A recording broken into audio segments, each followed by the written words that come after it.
My name is Link. I used to be a professional player of Heroes of Might and Magic 3, but now I find myself living inside a world just like the game. I am Link, an exiled noble sent to a cursed wasteland called the Burial Grounds. My family is gone, my property was stolen, and I am left with nothing but an old butler named Morgan and a thin horse. Soon after we arrived, a rude man named Horn came to threaten me. He wanted me to sign away my land to Baron Derek. He gave me 3 days to decide, mocking my weakness and my dead parents. But I didn't feel afraid. Instead, I felt a strange power inside me. A glowing screen appeared in my mind, showing a building called a haunted house. Even though I didn't have enough gold or wood, the system let me use the dead trees, gray stones, and the dark energy of the land itself. I built the haunted house right out of the mud and bones of the earth. From this building, I recruited 20 skeleton soldiers. They are silent, loyal, and do exactly what I say. Morgan was terrified because necromancy is forbidden, but I told him that justice means nothing when everyone has abandoned us. I sent my skeletons to work gathering wood and stone. When one of the Baron's soldiers came back to bully us again, I surrounded him with my undead guards. He was so scared he almost fell off his horse. I sent him back to tell the Baron that this land is mine, and my spooky toys would be visiting his castle soon. This is only the beginning. In this land of death, I am no longer a victim. I am a lord, and I will use this power to make my name rise again. I watched as a soldier from Baron Derek's camp arrived at my land, acting as if he owned the place. He mocked my spooky toys, thinking the skeletons were just decorations meant to scare him. I remained silent until he got too close. Then, with a simple wave of my hand, my skeletons surrounded him, their eye sockets glowing with green fire. Terror finally broke him, and I sent him back to his master with a clear message. This land of bones belongs to me. I knew the Baron would react with fury, and soon, he sent a small force of 30 men to destroy us. Most of them were just scared farmers led by a few soldiers. I stood on a hill with old Morgan, watching them approach. Though I only had 10 skeletons ready for battle, I wasn't worried. I knew my real power, summoned souls, would turn every fallen enemy into a new soldier for my army. As the Baron's men charged, I commanded my skeletons to fake a retreat. The enemy fell for the trap, running blindly into a muddy area I had chosen. When they were close enough, I ordered my skeletons to turn and attack instantly. The sudden counterattack killed the lead soldiers and sent the farmers into a total panic. They dropped their tools and fled, leaving only a few terrified infantrymen behind. The fight ended quickly. As the sun set over the bloody field, I raised my hand and used my magic. I watched with satisfaction as the skeletons of the fallen enemies tore themselves out of their old bodies to join my ranks. My army nearly tripled in size in a single moment. I spared their leader, Carl, just so he could crawl back to the Baron and tell him that my power grows with every life he tries to take. The snowball of death has started rolling, and I am ready for the next gift the Baron sends my way. I watched as the last of the Baron's infantry fell under the relentless march of my skeletons. Only Carl remained, trembling in the mud. I didn't kill him. I had a better use for him. I raised my hand, and using my summoning magic, I watched the dead bodies on the field twitch and tear themselves apart.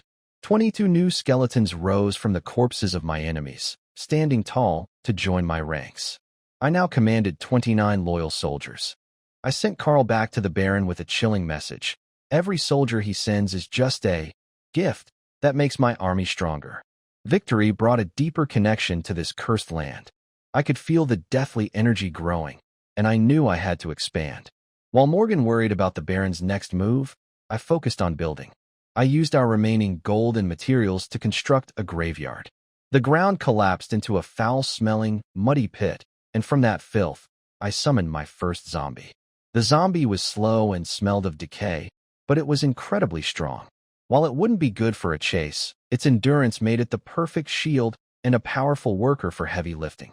I ordered my skeletons to scout for minerals like sulfur, while my new zombies prepared to defend the camp. I knew the Baron wouldn't wait long, so I turned my territory into a fortress of the dead. The wait ended sooner than expected. In the middle of the night, while the wind howled across the wasteland, I heard the faint sound of footsteps and metal. Elite raiders in dark armor were moving through the shadows, trying to assassinate me. They moved quickly, using crossbows to take down my outer guards. They thought they could catch me by surprise, but they were wrong. As they rushed toward my mansion, I stayed calm. I had positioned my zombies as a wall of flesh and bone, ready to trap anyone foolish enough to step into the dark. The elite raiders sent by Baron Derek tried to kill me under the cover of night, but they failed. My skeleton guards were shot down at first, but my zombies became an unbreakable wall. They blocked the attackers, using their massive strength to crush anyone who got too close. I didn't even have to move. My connection to the undead is so strong that I control them like my own limbs. When a raider finally reached me, I used a skeletal hand from the shadows to trip him. The battle ended quickly, and I turned the fallen enemies into new skeletons. To send a message, I had their heads delivered to the Baron's gate. Fear is now my best weapon. With the dawn, I felt my power growing.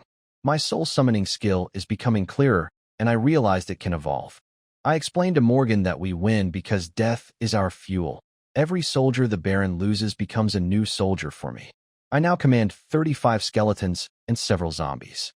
I have started organizing them into squads with leaders to make gathering resources more efficient. I am also training them in real battle tactics, turning them from mindless bones into a disciplined army. While training, I discovered something new. By focusing my mind, I can gather death energy from the air even without a fresh corpse. I used this energy to repair a damaged skeleton, making its soul fire burn brighter. This means I can strengthen my army even during times of peace.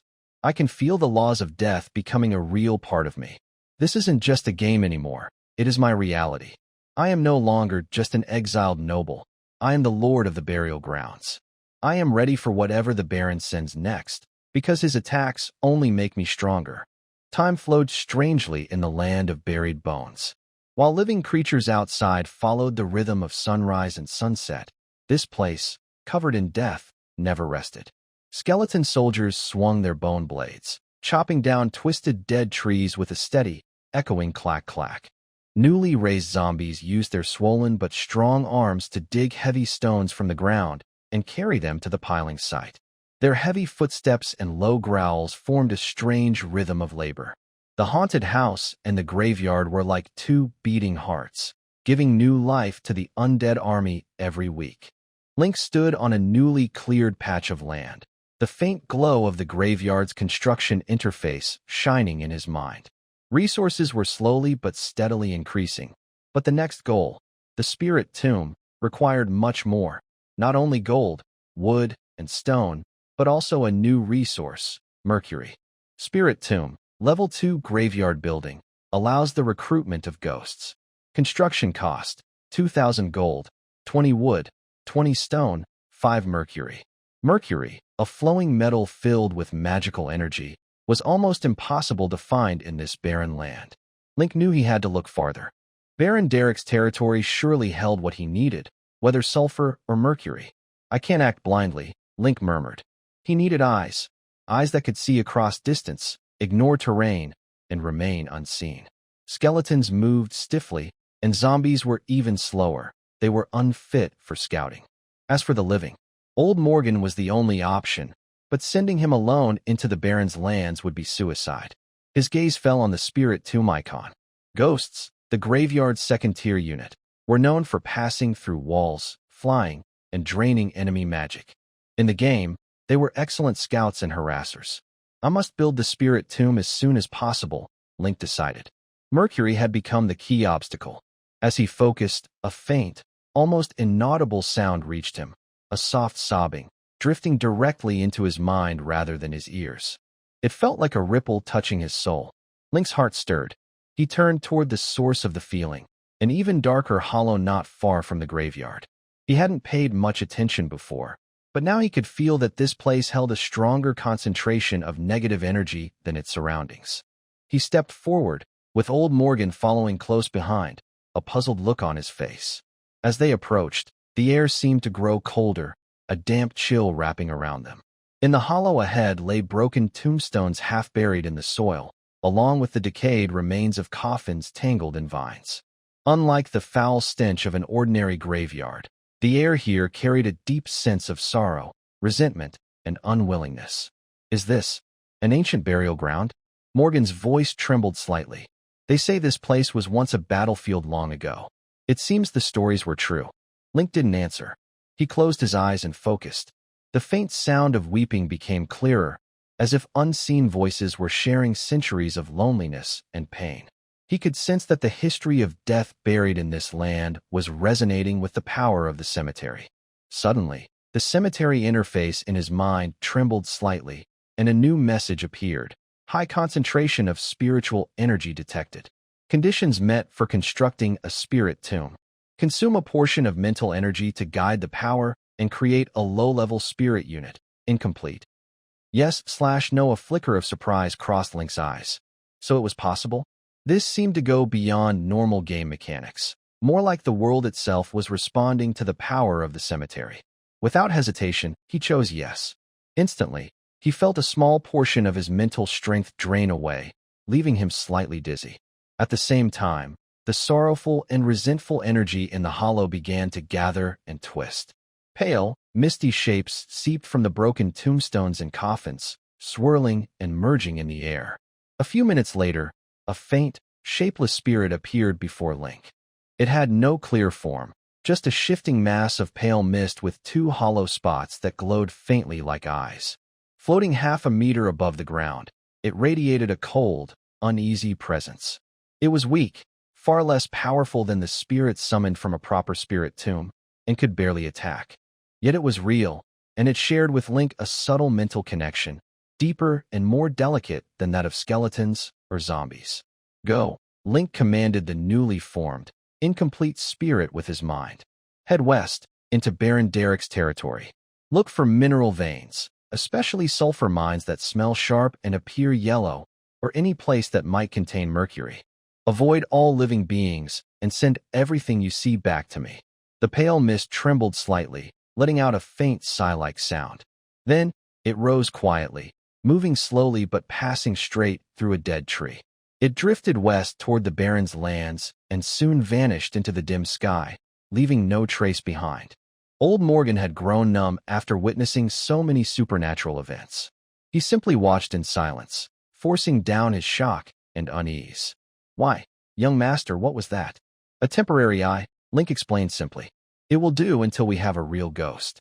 Over the next 2 days, Link directed his undead workers to speed up resource gathering while keeping part of his mind connected to the weak spirit, receiving its broken and unclear messages. The information came in fragments, as if seen through frosted glass. He saw the lush forests at the edge of the Baron's land, a sharp contrast to the barren grave fields. He saw scattered villages and farmlands, whose living presence made the spirit uneasy and fearful, forcing it to stay far away. He saw patrols of soldiers, their armor reflecting light that distorted the spirit's vision. By the next evening, just as the sun was sinking below the horizon, a strong image suddenly burst into Link's mind, filled with the sharp smell of sulfur, the clanging of metal, and the noise of human workers. In the vision, at the foot of a bare rocky hill, a huge mine entrance came into view. Around it were piles of timber and mining tools. Dirty, poorly dressed miners pushed carts of stone in and out. The ground nearby was an odd yellow-brown color, and a faint yellow haze hung in the air. It was sulfur dust. More importantly, at the same moment Link sensed the area, a new line of text appeared beside the sulfur resource icon in the graveyard interface in his mind. West, Stone Crow Mountain Sulfur Mine. Reserves, poor, enough for current basic needs. Found it. Link's eyes snapped open, a sharp light flashing within them. He had not only found the sulfur mine, but through his spirit's perception, he also gained a rough idea of the mine's defenses. About 20 soldiers stationed there, with ordinary equipment and average alertness. The number of miners was around 50. It was both a tempting opportunity and a tough challenge. With his current strength, he could take it by force, but the cost would be high, and it would surely enrage Baron Derek, bringing a fierce counterattack. He needed to wait, for more troops, and more importantly, for the right moment. Just then, the damaged spirit watching the mine sent back a final, blurry image. A group of about 50 well-equipped soldiers, led by a knight in shining armor on a tall horse, leaving the Baron's castle and heading toward the burial grounds. Their banner bore the Derrick family crest, a roaring black bear. The Baron's revenge had come at last. This time, it was not a few weak soldiers, but a real, organized family army. A cold smile curved Link's lips. Perfect timing, he murmured, as if greeting long-awaited guests. He turned to face his growing undead army, nearly 40 skeleton soldiers and 10 slow but sturdy zombies. Get ready to welcome our guests. His voice drifted through the rising night wind, carrying a whisper of death. Let's hope the gifts they bring are generous enough. The morning light was faint, unable to drive away the gloom that always hung over the burial grounds.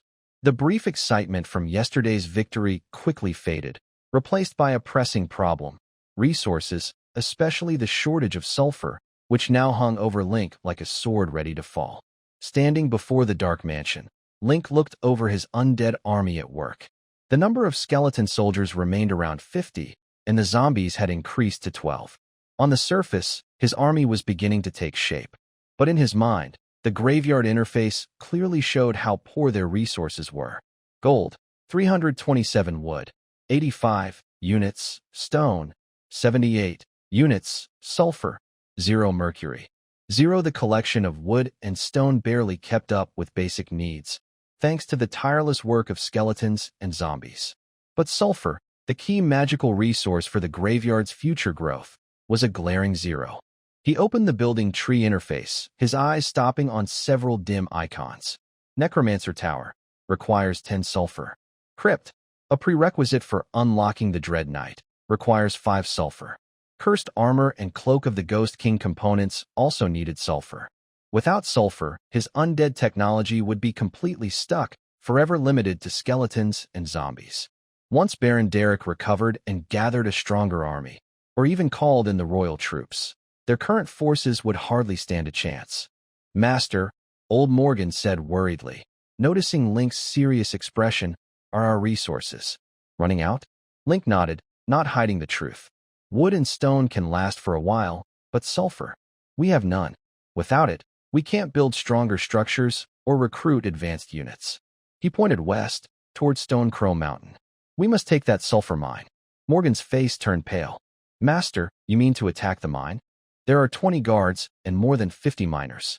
And if we strike, Baron Derrick will never forgive us. He'll go mad. Never forgive us. Link gave a cold smile. From the moment he sent troops into the Land of Bones, there was no turning back. Do you think showing weakness will make him spare us? No. He'll only see us as easy prey and crush us completely. He paused, his voice calm but firm. In this cursed land, weakness is the greatest sin. Our only way to survive is to become stronger than all our enemies. And to grow stronger, we need resources. The sulfur mine at Stone Crow Mountain. We must take it, no matter the cost. Morgan fell silent. He knew Link was right. From the moment they chose to walk the path of the undead, there was no turning back. They would either perish under the enemy's siege or build a new order for the undead upon their enemies' fallen bodies. But, young master, how can we take the mine? A direct attack would cause heavy losses, old Morgan said worriedly. A direct attack is our last option. Link shook his head. We need a plan, one that can achieve our goal while keeping our losses as small as possible. He closed his eyes and once again connected with the broken spirit wandering near the Stone Crow Mountain mine. Through the spirit's faint senses, he carefully observed every detail of the site. The mine was on the shaded side of the mountain, with a wooden fence and a simple watchtower at the entrance. About 20 guards patrolled in 2 shifts, day and night. Their equipment was basic, mostly leather armor and spears, and there was a crossbow mounted on the tower. Over 50 miners worked there under strict supervision, living in shabby huts at the foot of the mountain, their spirits dull and lifeless. Each day, the mined sulfur was piled up near the entrance, and once enough was gathered, guards would it back to the castle. The transport team. Link's eyes lit up. If they struck during transport, they could seize the sulfur without attacking the mine's defenses, reducing casualties. An ambush on the road would also draw less attention, possibly delaying the Baron's discovery. He carefully noted the transport team's schedule and route. The path passed through a sparse forest near the burial grounds, a place with uneven terrain, perfect for an ambush. We have our target, Link said, opening his eyes to look at old Morgan. Not the mine, the transport team. He quickly gave his orders. 1. Stop all non-essential resource gathering. All skeletons and zombies are to prepare for battle. 2. Send a few skeletons to scout the ambush site and learn the terrain. 3. Speed up zombie production. They will be key to blocking the transport team's escape. Morgan, you'll stay at the camp and keep watch, Link instructed. The old man was too frail for such a dangerous mission. Young master, please be careful, Morgan said earnestly, knowing he could do little else. Link nodded and began carefully selecting the troops for the ambush. He needed a team that combined mobility and striking power. In the end, he chose 30 of the best skeleton soldiers and 8 zombies. The skeletons would handle the main attack and pursuit, while the zombies would block the roads and slow down the transport convoy. The rest of the undead stayed at the camp under old Morgan's watch, just in case. Over the next 2 days, Link waited for news about the convoy while training his undead troops. He simulated ambushes, having the skeletons practice quick attacks from both sides of the forest, and the zombies learn how to block narrow paths effectively. At the same time, he kept studying necromancy. He found that when he actively gathered death energy to strengthen the undead, the process was slow, but over time, the skeleton's soul flames grew slightly brighter, and their bones seemed a bit tougher. The improvement was small, but it might make a difference in battle. He also tried channeling a small amount of death energy into the zombies.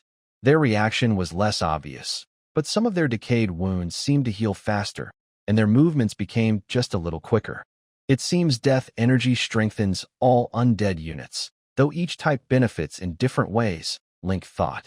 This discovery gave him a possible path to improve the quality of his undead army in the future. On the afternoon of the 3rd day, a damaged spirit that had been watching the mine brought back clear information.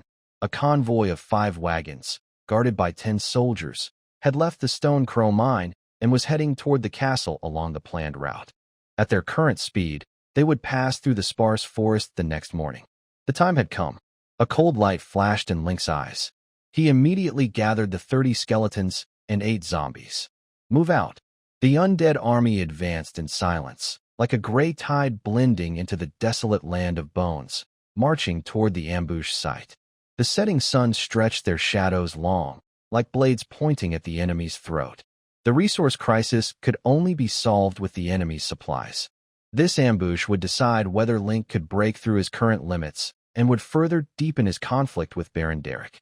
The path of the undead was destined to be paved with bones and fire. At the edge of the sparse woods, yellowed leaves rustled softly in the breeze, sounding like whispers from the dead. Link and his undead soldiers blended into the autumn gloom, quietly hiding behind bushes and rocks. 30 skeleton soldiers lined both sides of the road, crouched and ready. Their bony hands gripped rusty swords, and the faint glow in their eye sockets flickered, carefully suppressed by Link to avoid revealing their presence too soon.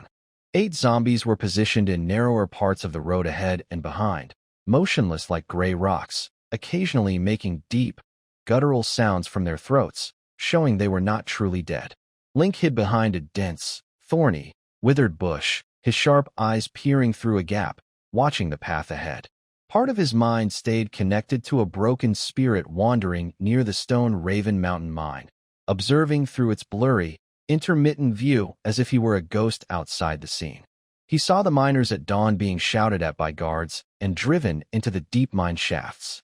The sound of pickaxes hitting rock echoed from underground shortly after. He saw the guards lazily leaning against watchtowers or fences, yawning and chatting about women, drinks, and their complaints about this remote area. They were unaware of the approaching danger, or perhaps they simply didn't believe that the exiled waste would dare attack the Baron's territory. He saw baskets of sulfur were being carried out of the mine. The yellow-brown stones, with their pungent smell, were casually piled outside the mine entrance, forming a small hill. This was the resource he desperately needed, key to unlocking greater power for the undead. Time slowly passed, and the sun rose higher, casting dappled shadows through the trees. Finally, near noon, there was movement at the mine. Through the spirit's perception, Link saw the guard captain shouting loudly, directing miners to load the sulfur ore onto 5 wagons. Each wagon was pulled by a thin pack horse, covered with waterproof tarps. 10 guards responsible for escorting the or gathered as well. They wore matching leather armor, holding spears, with short swords at their belts, their faces showing impatience as they carried out their routine duties. At the front was an old soldier with a thick beard. He checked if the horses and carts were tied securely and scolded a few slow-moving miners. Then he waved his hand to signal the team to start. The convoy began to move. 5 wagons, 10 guards, slowly leaving the mine area along a narrow path marked by deep wheel tracks. They headed toward the castle, which was also the direction of the forest where Link had set his trap. Target has started moving. 10 guards, 5 carts, route confirmed. Link transmitted the information through his mental link to each lurking undead unit. The flames in the skull's eye sockets flickered slightly to show they received the message. The zombies remained silent, but their heavy bodies seemed tense. Waiting was long, especially at this crucial moment. Link could hear his steady heartbeat and feel the nervousness of old Morgan, though he stayed at the camp. Link could imagine his tension and the cold, patient will of the undead units. There was no worry or fear, only a strong desire to follow orders perfectly. He used this time to double-check the convoy's position and speed through his spiritual senses. The team moved slowly. The heavy wagons and lazy guards slowed them down. At this pace, it would take about half an hour to reach the ambush zone. Suddenly, his spiritual senses picked up an unexpected message. About a mile behind the convoy, another small group appeared. About 5 people, dressed lightly, quick and agile, trailing behind but not too close or too far. Are they scouts? Or another unknown group? Link frowned slightly. This was not part of his plan. If these people were also under the Baron's control or connected to other forces, they could interfere with his ambush or even leak the message. He quickly adjusted his plan. Using his spiritual senses, he locked onto the mysterious group tightly. He also ordered the undead in the ambush zone to prepare. Once the convoy entered, they were to attack immediately, quick and decisive, leaving no time for the small group to react or interfere. The convoy moved on unaware, still slow and steady. The sound of wheels on the road and guards chatting occasionally echoed clearly in the quiet forest. Finally, the first wagon's front was in sight. Then the second, the third. The guards escorting the wagons were relaxed, scattered at the front and back, unaware that death was already closing in. Right now, as the entire transport team entered the narrowest part of the ambush zone, Link's eyes flashed with cold light. Through mental connection, he gave the attack order. Attack! In an instant, the silence was broken. Behind the withered trees and scattered rocks on both sides of the road, 30 skeleton soldiers suddenly sprang up like ghosts. They moved silently. Only the sound of bones rubbing and the sharp wind of bone blades breaking the air could be heard. Pale figures lunged from both sides at the unprepared guards. Enemy attack! It's undead. Those bones. The guards' terrified shouts were quickly drowned out by the dull sound of bone blades cutting flesh and screams of near death. It was too sudden. The guards had no time to organize a proper defense. The skeleton soldiers were 3 times their number and attacked from an unexpected direction. In seconds, 4 or 5 guards were knocked down, blood staining the yellowed grass. Form a formation. Back to the carts. The bearded old soldier shouted hoarsely, showing some fighting skill. The 5 or 6 surviving guards hurriedly moved toward the carts, trying to form a circle to defend themselves. But Link wouldn't give them a chance. Zombies advance. Block them, boom, boom, boom. On both sides of the road, 8 zombies, like moving fortresses, took heavy but steady steps, slowly pressing forward. They weren't fast, but their huge bodies and strong smell of decay put great psychological pressure on the guards. Both the front and back were blocked by these monsters, making escape impossible. It's over. A young guard looked at the approaching zombies from both sides and the constantly surging skeleton soldiers around him. His face was pale, and his hands trembled violently as he held his spear. The skeleton soldiers kept harassing and hacking at the perimeter with their bone blades. They couldn't break through the guards' makeshift formation immediately, but they kept them from catching their breath. The zombies, like 2 closing walls, squeezed the last bit of space for survival. The fight was hopeless. With overwhelming numbers and surprise attacks, The remaining guards were quickly overwhelmed by the skeleton soldiers. The bearded old soldier fought fiercely, smashing 2 skeletons, but was caught from the side by a zombie and crushed as its terrible strength shattered his chest. The battle ended within minutes. All 10 guards were defeated. 5 wagons were perfectly parked in the middle of the small road. The horses pulling them were frightened and neighing loudly, pawing the ground nervously. Link did not rush to check the loot right away. His focus remained on the mysterious team. Using his spiritual senses, he saw that after the fight started, the 5 people immediately stopped moving forward and hid behind distant trees to watch. They seemed very shocked by the appearance of the undead, but did not try to interfere. After the battle ended, they quickly turned around and retreated at high speed, disappearing into the woods. They are not the Baron's people, Link thought. If they were scouts for the Baron, they would either join the fight or go back to report. Instead, they looked like surprised spectators who wanted to avoid trouble. For now, he couldn't worry about that. The most urgent thing was to deal with the loot. Count the supplies and clean up the battlefield, Link ordered as he stepped out of hiding. The skeleton soldiers began to act. Some guarded the surroundings, while others lifted the tarps off the wagons. Underneath, they found a large amount of sulfur ore. The yellow-brown color and strong smell excited Link. Roughly estimating, these 5 wagons of ore could produce more than 20 units of sulfur. That was enough to solve his current resource shortage and even lay the foundation for building a necromancer's tower. Some skeleton soldiers started to handle the bodies of the guards. Link moved to the center of the battlefield and raised his hand again. Summon spirit. Familiar cold energy spread out. The bodies of 10 guards twitched, deformed, and their flesh peeled away. Their bones reassembled. 10 new skeleton soldiers rose silently, their eye sockets burning with ghostly green flames, and joined the undead army. Now, Link's skeleton soldiers numbered 40, none lost in the ambush, and 10 were added. There were also 8 zombies, all intact. Take all the sulfur ore and return to the camp, Link commanded. The skeleton soldiers pushed the wagons, with zombies guarding the front and back. This undead army, loaded with resources, quickly and orderly retreated from the ambush site, blending back into the desolate land of bones. Only the empty wagon tracks and the still wet bloodstains on the ground remained, telling of a brief but deadly attack that had just taken place. The resource crisis was temporarily eased, but Link knew that the Real storm might just be beginning.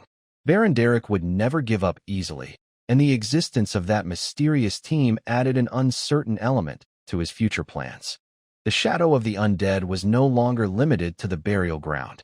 Its reach was quietly extending to farther places. Reconnaissance and counter-reconnaissance, plundering and defending. This deadly game was gradually escalating. A cart loaded with sulfur ore, pushed by skeleton soldiers, slowly returned to the burial ground. The strong smell, now, seemed like a sign of victory. Old Morgan looked at the 5 carts of valuable resources, his eyes filled with excitement, almost shedding tears. The worries and fears of recent days seemed to fade in the face of these yellow-brown ores. "Young master, we did it. We really did it," he said, trembling with excitement. Link also showed a rare faint smile. With this sulfur, many stalled development plans could restart. He immediately ordered skeleton soldiers and zombies to unload the ore and place it in the resource area near the haunted house and graveyard. They began preliminary refining, crushing and screening to remove impurities and obtain relatively pure sulfur chunks. However, the joy did not last long. Through a damaged spirit lingering near the Stone Raven Mountain mine, Link clearly saw the chaos and panic after the discovery of the missing transport team. The news spread quickly like wings, flying back to Derek Castle. This time, Baron Derek's reaction was more intense and swift than ever before. In the castle hall, Baron Derek's roar nearly shook the roof. Before him knelt guards who had escaped from the mine and brought back the news, along with Carl, who looked pale and injured, sent back by Link to spread fear. "Good-for-nothings. All of you are useless. A banished scoundrel, just a pile of bones that should be in, dares to raid my mine. Kill my men. What are you all doing?" The Baron trembled with rage, smashing everything within reach. Sulfur ore was one of his main sources of income, and now that it was stolen, it was like tearing flesh from his heart. "Knight Barton, He suddenly turned to his most trusted and strongest knight. Barton was about 40, with a resolute face, wearing shining chainmail, a cloak embroidered with a black bear emblem, and a broad sword at his waist. His sharp eyes and commanding presence showed he was battle-hardened and formidable. "Lord Baron," Barton stepped forward and bowed. "I order you to gather 50 soldiers immediately. I want you to crush that cursed land and bring back the head of the blasphemer Link.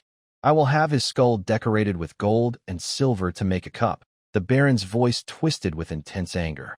"Yes, sir." Barton's eyes flashed with a fierce light. He had long been impatient with that boastful exile noble. This battle was a perfect chance to strengthen his position in the Baron's favor. Confident in his combat skills and 50 elite soldiers, he believed they could crush any mob, even if they were undead. Soon, a force led personally by Barton was ready. It included 20 armored infantry with long spears, 20 skilled archers, and 10 light cavalry as shock troops. The team was well-equipped and high-spirited. Thanks to the Baron's generous rewards and Barton's reputation, far better than the ragtag army they had sent before. As this mighty army marched out of the castle toward the burial ground, Link sensed it from afar through his spiritual form. He felt the deadly aura they emitted, especially from the leading knight, whose life energy was far beyond that of the previous weak soldiers. Finally, a worthy opponent has arrived. Link was not afraid. Instead, his fighting spirit ignited. He knew this battle would test his undead army and was also a key moment to show strength to Baron Derek and secure his own position. He immediately stopped all resource gathering and construction, gathering all his undead units. At this moment, he had 40 skeletons and 8 zombies. They were outnumbered, especially since the enemy had archers and cavalry. "Morgan, take 5 skeletons to guard the camp, especially the sulfur mines," Link ordered. Old Morgan was not a fighter, so staying on the front lines would be dangerous. "Young master, please be careful. That Barton knight is a famous and fierce general under the Baron," Morgan warned worriedly. "A fierce general?" Link's lips curled slightly. "Soon, he will become just another powerful skeleton under my command." He said no more and personally led 35 skeletons and all 8 zombies toward the planned battlefield, a relatively open plain at the edge of the burial ground, with some gentle hills and sparse trees for cover. He abandoned his previous ambush tactics because the enemy had cavalry with high mobility. Simple ambushes would be ineffective and might even be turned against him by the enemy's quick movements. He chose to face the enemy head-on but planned to use the undead's nature to turn the battlefield into a draining trap that would weaken the enemy's morale. He arranged 8 zombies in the front line to form a solid zombie wall. The zombies moved slowly but had strong defense, making them effective at blocking enemy infantry charges and arrow attacks. 35 skeleton soldiers were split into 2 groups. 20 followed the zombies closely as the main melee force, and 15 were spread out on the flanks behind the zombies, ready to respond to cavalry flanking or to encircle the enemy infantry from the sides. He himself sat in the center, commanding the entire battle through mental connection. The afternoon sun was a bit blinding, but the tense atmosphere grew thicker. In the distance, dust rose as Patton's army appeared. They marched in neat formations, with infantry in front, crossbowmen in the middle, and cavalry protecting the wings. Their steps were synchronized, armor and weapons reflecting the sunlight, giving off an intimidating presence. Patton rode a tall horse at the center of the line, his cold gaze sweeping over the prepared undead army, a look of disdain on his face. Just a bunch of rabble, daring to challenge the Baron with only bones and rotten corpses, he sneered, drawing his broad sword and pointing forward. "Crossbowmen, target the undead ahead, fire at will. Infantry, follow me to charge and crush them." The well-trained crossbowmen immediately stopped and raised their crossbows. Fire, a dense volley of bolts, like a swarm of black bees, shot toward the undead line with a sharp whistling sound. Most of the bolts hit the front zombies. The sharp arrows embedded deep into the rotting flesh, or even nailed into the bones. The zombies only shuddered slightly and let out low groans, standing firm as if the arrows were mere tickles. Only a few unlucky skeleton soldiers were hit in joints or skulls, collapsing to the ground. One round of shooting had little effect. Patton frowned. These monsters' defenses were tougher than he expected. But he remained calm. Keep firing. Suppress them.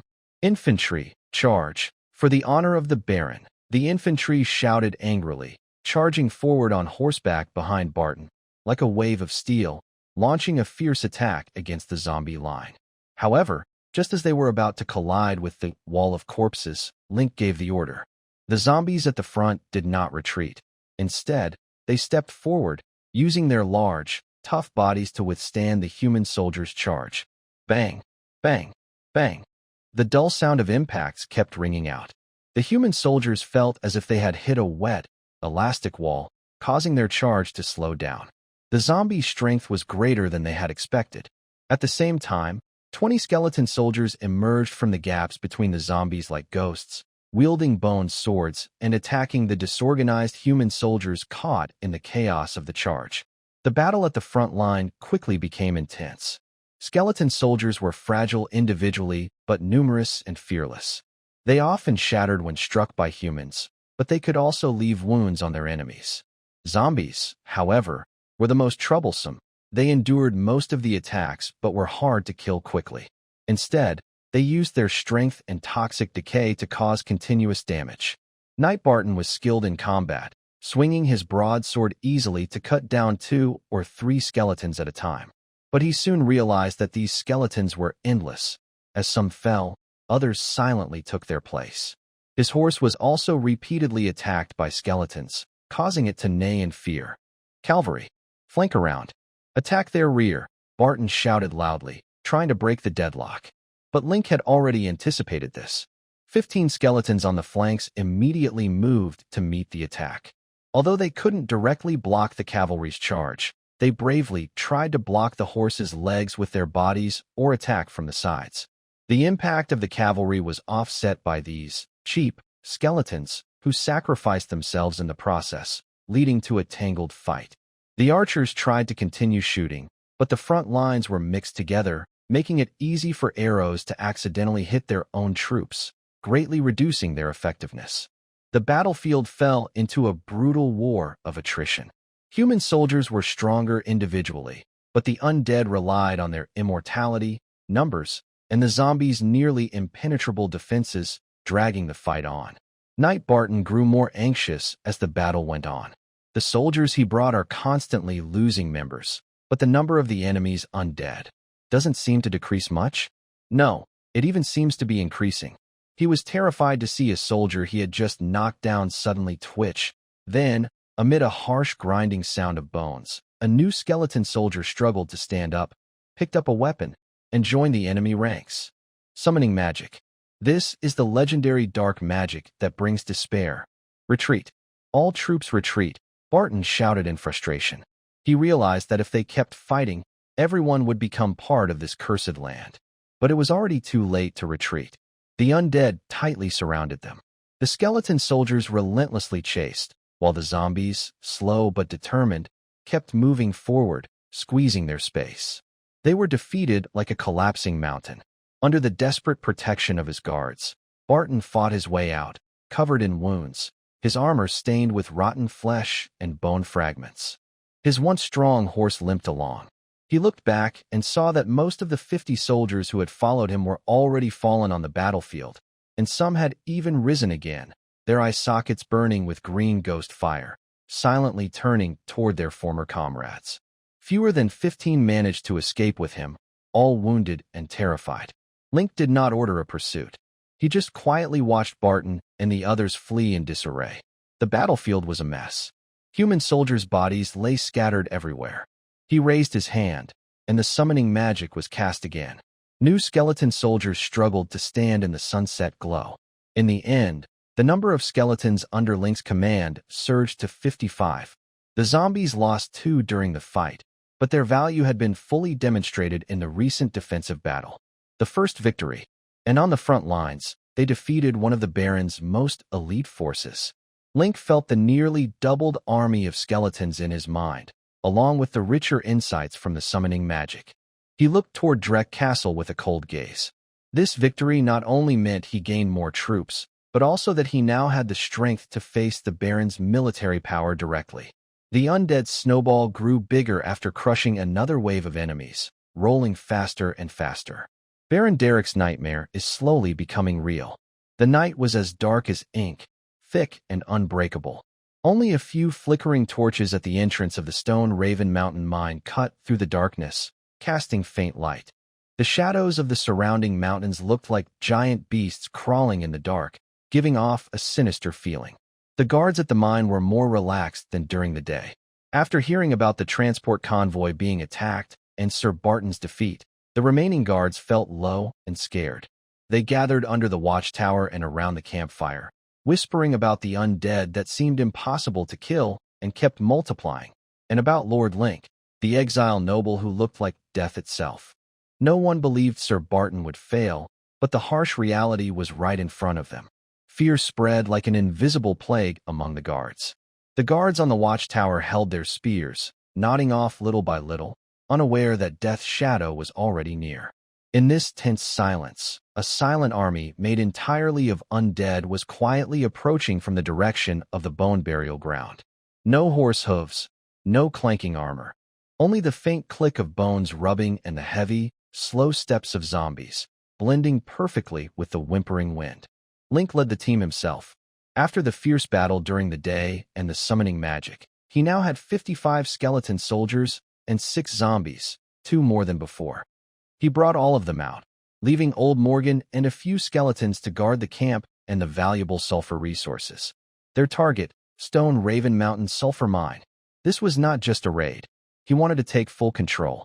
Using the vision of the incomplete spirit, Link clearly saw the guards' positions and their condition. He knew this was the weakest moment for the enemy.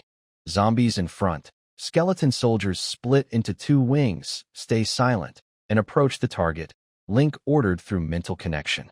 The undead army moved like a gray tide, slowly creeping toward the mine under the cover of night.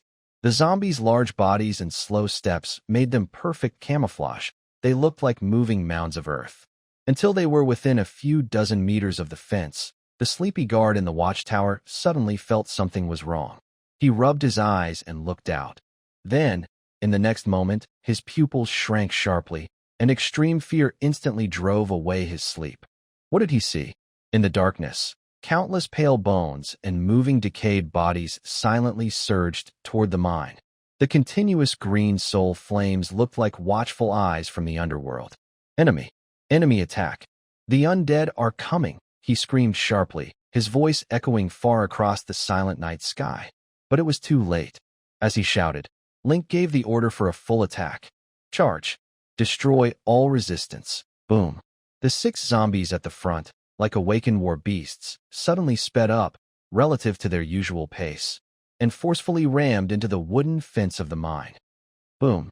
The already fragile fence was easily broken open in several large gaps by the terrifying strength of the zombies. For survival, kill, the guard captain roared desperately, trying to organize resistance. The remaining dozen or so guards, panicked, grabbed their weapons and gathered at the mine entrance, trying to defend using the terrain. But the undead didn't give them a chance to form a proper line. 55 skeleton soldiers, like a bursting flood, poured through the gaps created by the zombies. They ignored most of the arrows shot at them. Most were blocked by zombies, their soul flames in their eye sockets locking onto the living, wielding bone blades, and launching a reckless charge. The battle erupted instantly at the mine entrance. But this was hardly a fight. It was more like a one-sided slaughter. The guards, already demoralized, saw their resistance melt away quickly against the vastly outnumbering and fearless undead army.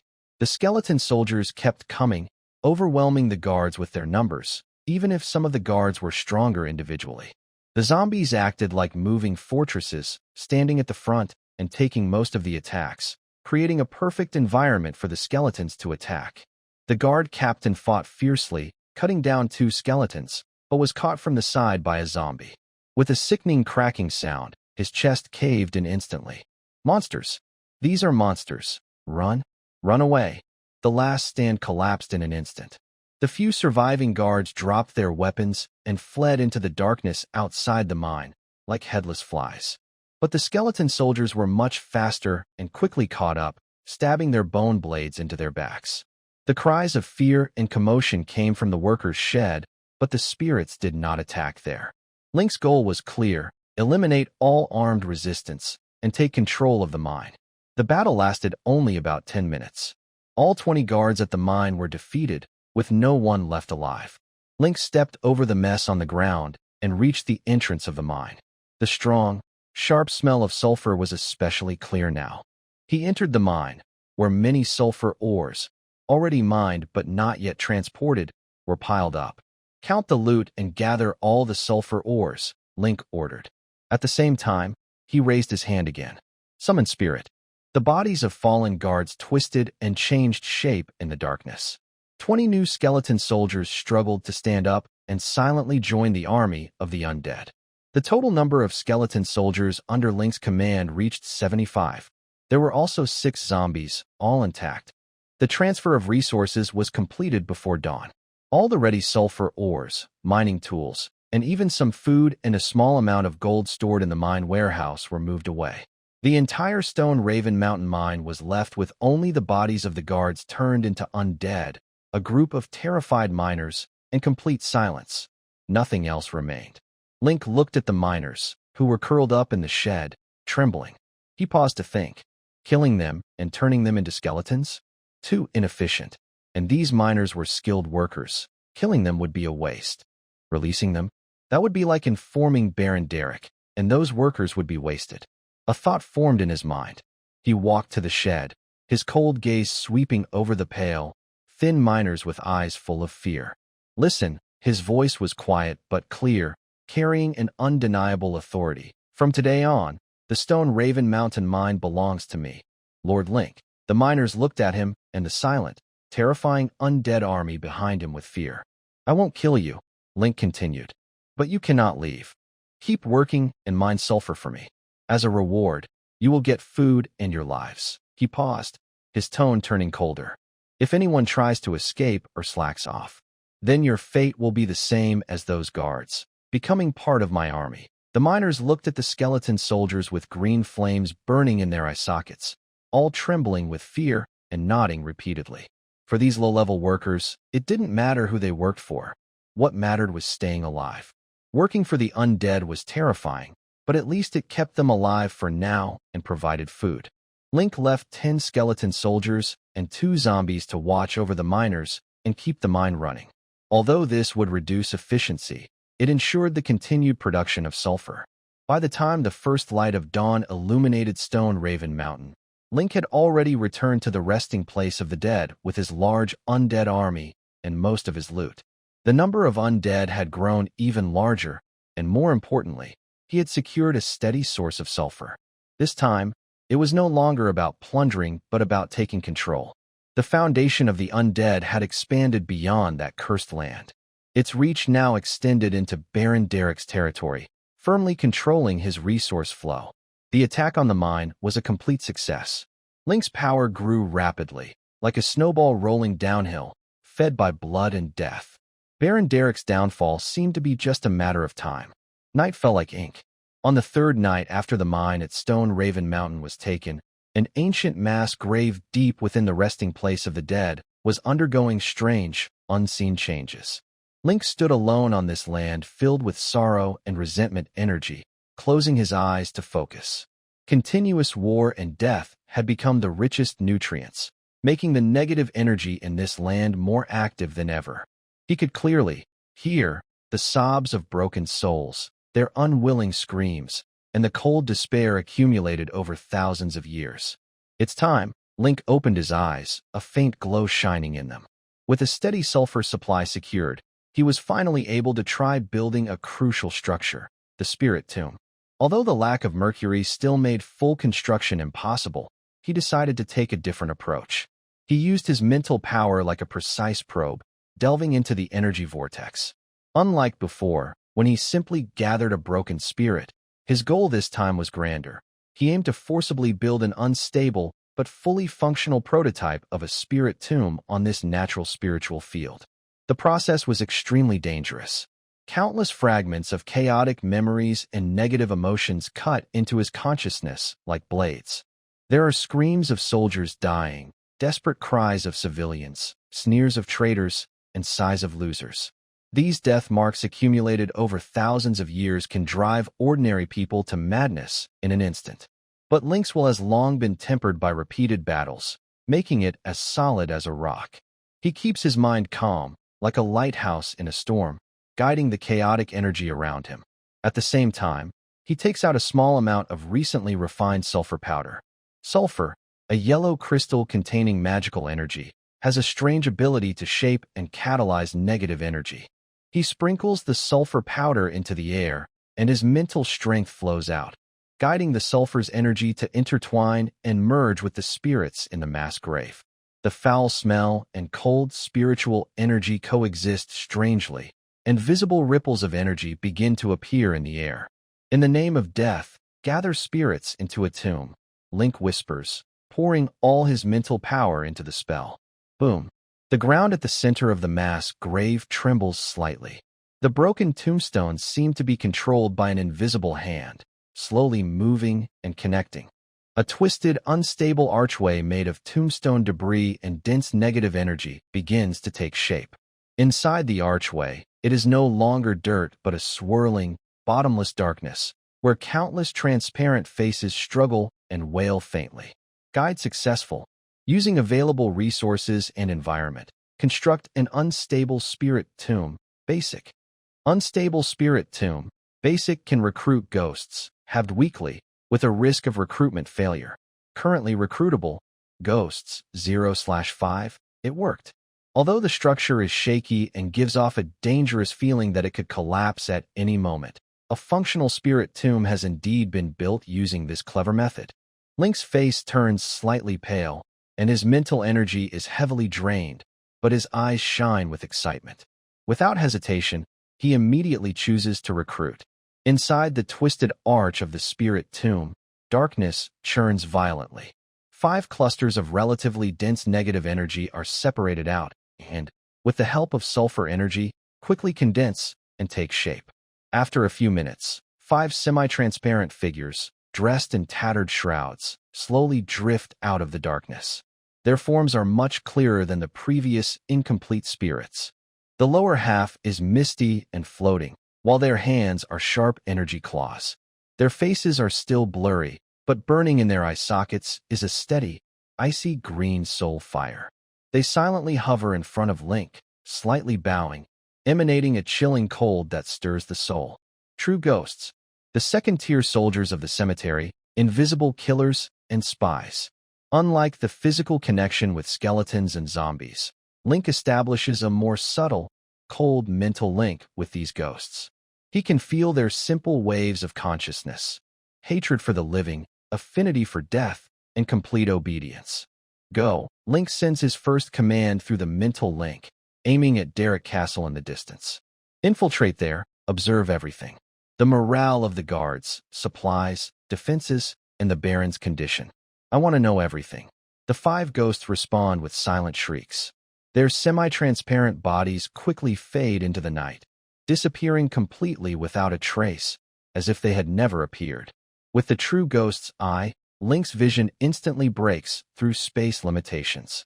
Through the clear and steady perspectives of the ghosts, he sees Derek Castle as an invisible observer, overlooking it from the darkness. Inside the castle, lights are bright but filled with a sense of despair. The number of guards on the walls has increased, but their faces show no fighting spirit, only deep fear and exhaustion. Many clutch weapons and hide behind battlements, eyes frequently glancing anxiously toward the burial ground. The low voices talk mostly about the undead that can't be killed and the mysterious, terrifying Link. Did you hear? Lord Barton, the mine is lost. We're doomed. Will those monsters come up at night? I don't want to turn into a skeleton. Panic spreads silently among the guards like a plague. The ghosts easily pass through the thick stone walls into the castle. They move through corridors, barracks, and halls, relaying everything they see to Link in real time. Inside the castle hall, Baron Derek no longer has his usual dignity. He is disheveled, with messy hair, sunken eyes filled with bloodshot veins, and a look of fear and paranoia. He paces like a trapped beast, stepping over broken wine glasses and scattered papers. Send more troops. Why haven't you sent more? He roars at a few dejected officers in front of him, voice hoarse. Is the Count going to abandon me? And you? All useless. They can't even handle a bunch of skeletons. Sir, our supplies are running low. Only enough for half a month at most. A nervous logistics officer reports. Use sparingly. Starting today, everyone's rations are halved. Anyone who complains will be punished for undermining morale. The Baron interrupts harshly, his eyes flickering with an abnormal light. The ghost even sneaked into the Baron's bedroom, seeing him alone late at night, whispering to the cracked light god statue, sometimes crying and praying for help, other times cursing Link with clenched teeth. His state is very unstable. Link controls the ghost, carefully recording the defenses on the city wall, the positions of the watchtowers, shift change times, and the guards at the granary and armory. The castle's defense map becomes clearer and more complete in his mind. Morale is collapsing, supplies are short, the commander is close to breaking down. Link summarizes the intelligence sent back by the ghost, a cold smile appearing on his face. Perfect prey. This new ghost eye not only helps him see through the enemy's strengths and weaknesses, but also shows him the easiest and most efficient way to conquer. A direct attack might work, but it would come at a cost. Now, he has a better plan: destroy them from within, causing their despair to lead to self-destruction. The shadow of the undead is no longer limited to the wilderness. This invisible eye has seen through the most vulnerable hearts of the prey. The prelude to conquest is about to begin. With the ghost eye, having seen the fear and despair growing inside Derek Castle, Link does not rush to attack. He knows well that the strongest fortresses are often broken from within. He plans to plant the seed of fear in every guard's heart, letting despair spread like a plague until their will to resist is completely shattered. A meticulous and cold psychological warfare plan quickly takes shape in his mind. Night falls again. Derek Castle, like a startled bird, is brighter than usual, yet the tension and unease in the air remain. The guards on the wall strain to stay alert, staring into the darkness below as if endless undead could emerge from the shadows at any moment. However, they are guarding against external attacks, unaware that a deadly threat has already infiltrated from within. A ghost-like invisible smoke quietly drifted over the city wall, blending into the shadow of a young guard napping behind the battlements. The young guard's name was Elvin. He had been a soldier for less than half a year, and news of Sir Barton's defeat and the loss of the mine had already terrified him. He held his spear, his eyelids heavy, caught between sleep and wakefulness, when suddenly he heard a cold, faint voice that seemed to enter his mind directly. Death is coming. No escape. Elvin suddenly woke up, cold sweat soaking his clothes.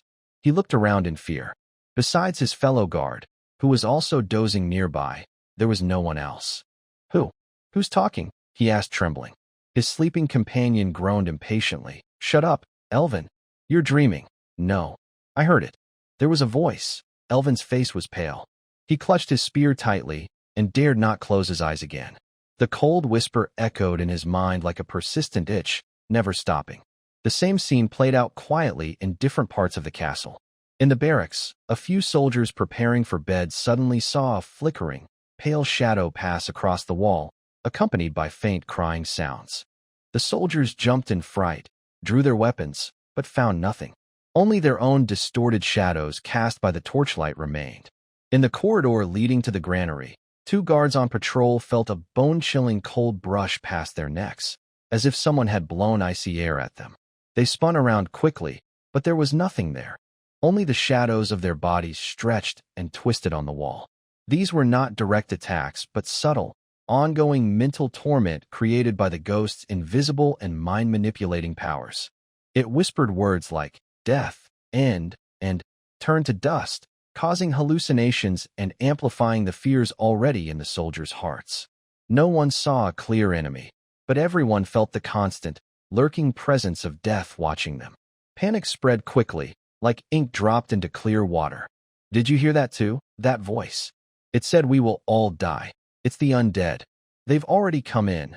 They're invisible. How can we defend ourselves? Rumors spread wildly among the soldiers, growing more exaggerated with each telling. Undead are invincible. Link is the embodiment of death. Surrender is the only way to survive. These words are like poison, slowly destroying the already fragile morale. Then, a more serious accident happened. Late at night, thick smoke suddenly rose from the granary in the southeast corner of the castle. The guards on duty panicked and rang the alarm bell. People rushed over with buckets of water, but found the granary door tightly locked. There was no obvious fire inside, only a few bags of grain mysteriously catching fire on their own, emitting a burnt smell. Although the fire was quickly put out, the loss of grain and this strange fire increased the panic over shortages. Almost at the same time, the water from the central well of the castle started to smell faintly of decay. The water looked normal, but the foul odor made everyone feel sick, and no one dared to drink it. People had to use their limited clean water reserves. The granary burning and the water source smelling rotten. These strange events, linked with the whispers of death everywhere, made the guards believe that the castle had been infiltrated and cursed by the undead. A heavy cloud of despair hung over the castle. Finally, 3 young soldiers, their minds nearly breaking from constant fear, could no longer bear it. Under the cover of night, they secretly slipped down the castle wall with ropes, trying to escape from this cursed fortress. But their actions had already been seen by the ghosts. Link did not stop them. Instead, he deliberately let them escape a little way. Just as they were about to disappear into the darkness, he ordered the lurking skeleton soldiers to appear.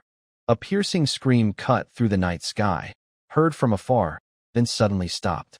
The next morning, 3 bloody heads were lifted by the skeleton soldiers with spears and displayed prominently outside the castle gate. Their twisted, terrified faces silently told the story of what happened to the escapees. The Baron, upon hearing this, became furious and personally went to the castle wall. Looking at the 3 heads, he trembled with rage, not because of the soldiers' deaths, but because someone dared challenge his authority and try to escape. Did you see that? This is what happens to traitors, the Baron shouted hoarsely at the terrified guards on the wall. Anyone who tries to shake our resolve will face the same. Keep watch. Reinforcements will arrive soon. He ordered the headless bodies to be hung on the wall as a warning, trying to use fear to suppress fear. But he did not know that this brutal way of handling the situation not only failed to stabilize the army's morale, but also deepened the resentment and despair among the defenders. The soldiers watched their comrades die painfully, and thinking about their own possible fate, a cold sense of hopelessness spread silently, as if saying, "Either way, we are doomed." Link, through the ghost's perspective, calmly observed everything. The whispers of death had already planted seeds of fear and division in the minds of the prey. The accident at the granary and the contamination of the water source worsened their situation from a practical point of view. The carefully planned escape execution act completely shattered their hope of survival outside and intensified internal conflicts to a breaking point. The fortress walls remained strong, but inside, people's hearts were beginning to break. The shadow of the undead, without a direct attack, seeped through the cracks in the stone walls into the marrow of the prey. The beginning of this psychological war had already achieved results far beyond expectations. Now, all that was needed was to wait for the internal collapse to happen from within. The echoes of the whispers of death had not yet faded, and the cracks inside Derrick Castle continued to spread like a spider web under constant pressure. Link's carefully planned psychological warfare was shifting from creating fear to deeper destruction, intensifying conflicts and breeding despair. In the castle hall, the atmosphere was as heavy as the calm before a storm. The few remaining senior officers gathered around a long table, on which a list of supplies was spread out, with alarming numbers. "Food can only last 10 more days if we continue current rations," the logistics officer said hoarsely. "The arrow stock in the armory is less than 30%, and only 2 spare strings remain for the city's ballista.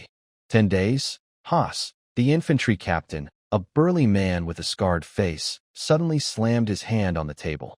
"My soldiers only get 2 pieces of black bread and a bowl of porridge each day. They can't even hold their weapons properly. How can they defend the city?" "Humph, your soldiers?" Leonard, the crossbow captain, a middle-aged man with a cold gaze, coldly retorted. My crossbowmen need strength to operate the heavy crossbows. Their rations must be prioritized. Otherwise, when those skeletons reach the city walls, what will you use to stop them? Prioritize? Why should you get priority? Haas snapped angrily. Without my infantry holding the front, your crossbowmen are just lambs waiting to be slaughtered. Enough! Baron Derek suddenly interrupted the argument. His eyes were red, his hair messy, and his angry gaze swept over everyone. It's still a time of internal fighting. Haas, your supplies stay the same. Leonard, the crossbowman's supplies. You can give them half a loaf more? Sir? That's unfair. Haas stood up quickly, his face pale. This is an order, the Baron shouted sharply, with a firm tone. Anyone who questions it will be punished for undermining morale. Haas clenched his fists tightly, looking at the Baron's stubborn and crazy eyes. He then glanced at Leonard, who looked pleased, and finally sat down heavily. A cold hatred flickered in his eyes. The severe shortage of resources made the existing faction conflicts worse, and trust disappeared completely. This division quickly spread from the top to the bottom. The Baron's personal guards still enjoyed better treatment, which caused strong dissatisfaction among the regular soldiers. Conflicts often broke out in the mess hall and barracks. One guard, who took an extra bowl of bean soup, was surrounded and pushed by hungry soldiers, almost leading to a fight. When the Baron learned of this, he didn't try to calm the situation. Instead, he took even harsher measures. He arrested the soldiers who led the trouble and publicly executed them in front of all the soldiers, accusing them of inciting rebellion and shaking morale. The cold blade fell, and heads rolled on the ground. Blood stained the stone square, and the last bit of loyalty and hope in the soldiers' hearts was completely extinguished. They watched their comrades' eyes wide with fear, saw the Baron's fierce expression on the platform, and felt only a chilling cold and suppressed anger. All he wanted was to fill his stomach. Could it be us next? Is it worth risking our lives for him? Silent questions passed through the minds of the surviving soldiers. Meanwhile, the ghost's mental torment of the Baron continued to worsen. Whenever the Baron managed to fall into a light sleep, terrifying illusions would wake him up. Sometimes he saw countless skeletons crawling over his bed curtains, sometimes Sir Barton standing in front of him covered in blood, questioning him, and sometimes he saw Link's cold, emotionless eyes staring at him in the darkness. The constant insomnia and huge mental pressure made the Baron's condition worse. He became paranoid, distrustful of everyone, and even started to see hallucinations, shouting at empty corners. The castle's command system was practically paralyzed. At the moment when internal conflicts reached their peak, Link delivered the final straw that broke the camel's back. He deliberately selected the most timid and mentally unstable young miner from the prisoners at the Stone Crow Mountain mine. He didn't kill or torture him. Instead, a skeleton soldier escorted him into the castle's visible area and then released him. Go back, the skeleton soldier said in a rough, bone-rubbing voice, conveying Link's instructions. Tell the people inside that surrendering will save their lives. Resisting will turn them into our kind. The miner scrambled and crawled toward the castle like a madman, shouting incoherently. They let me go. The undead lord said. Surrendering won't get me killed. Resistors will become skeletons. His words, like sparks thrown into a barrel of oil, instantly ignited the long-suppressed despair inside the castle. Surrendering means no killing. Is what he said true? Do we still have a chance to survive? Sometimes, hope can be more destructive than despair, especially when it points to giving up resistance. The lie of the stand firm and wait for help that the Baron carefully maintained was shattered at this moment. That night, a small rebellion broke out on a section of the castle's western wall. About a dozen soldiers, completely disillusioned with the Baron, tried to secretly lower the drawbridge and open the gates under the leadership of a junior officer.